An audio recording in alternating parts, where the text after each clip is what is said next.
otherwise it would be very slippery. And this wet plastic is going to be pretty slippery. Also, I want to be quite sure I'm spreading the load. So I'm going to put some carpet down, and then I should be able to cross.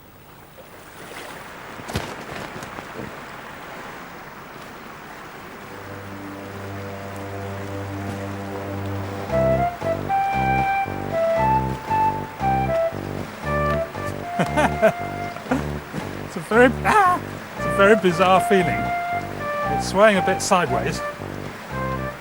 It's easily supporting my weight. That's not a problem. I'm not getting down to the water level here. Buoyancy is good.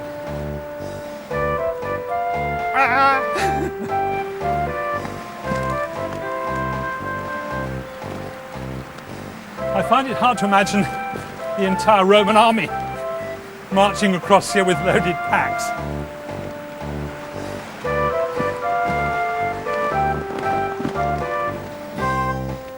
Terrific! I'm there! An inflatable bridge. We've crossed the raging torrent. Clearly it's possible. Although, whether it really would have been useful for an army, well, I'll leave that to the experts to decide. The Romans may never have made an inflatable bridge, but the idea does seem to have been sound. In fact, so sound, we have reinvented something similar, which is in use today.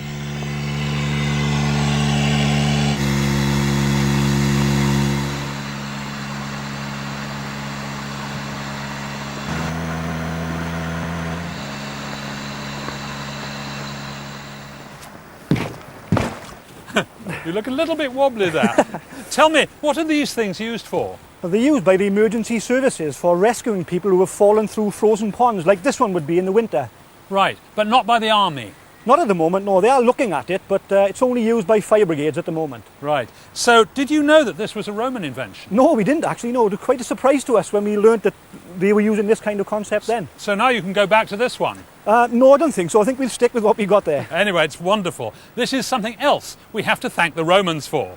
Cheers. Cheers. Well, the inflatable bridge was a lot of fun, but actually, given the choice, I think I'd rather have a boat.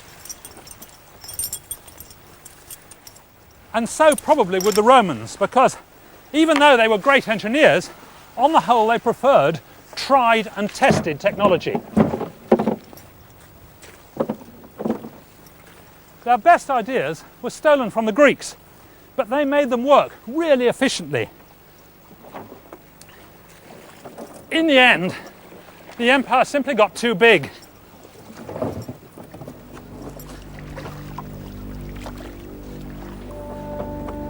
The empire was simply unable to adapt to the changing circumstances, especially when the enemies were battering at their gates.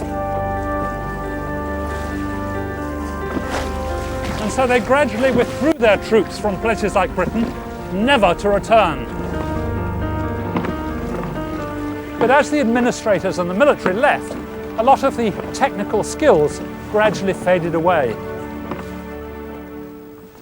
However, the bleakness of the Dark Ages that followed couldn't obliterate all the achievements of the Romans in Britain.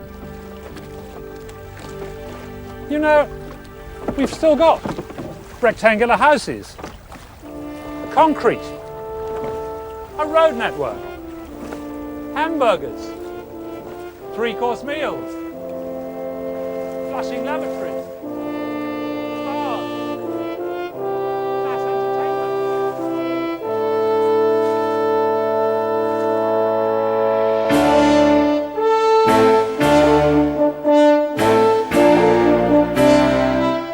There's loads more about what the Romans did on the BBC History website. You can also find out more about Adam's next subject. Come and join him at the Industrial Revolution Roadshow on the 28th of September. Call 08 700 109 792 for free tickets and information. Could be just the thing that our couple are looking for. What is the writing? What does it say? A whole township of ruin.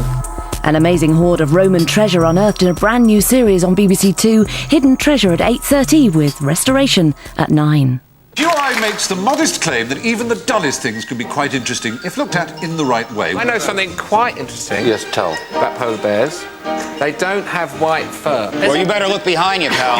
Steve and Fine guests pit their wit and wisdom in a spontaneous panel game. QI starts Thursday, the 11th of September on BBC Two.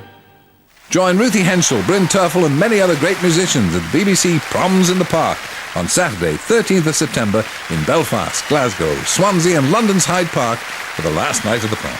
Call 0870 899 8100 for more information.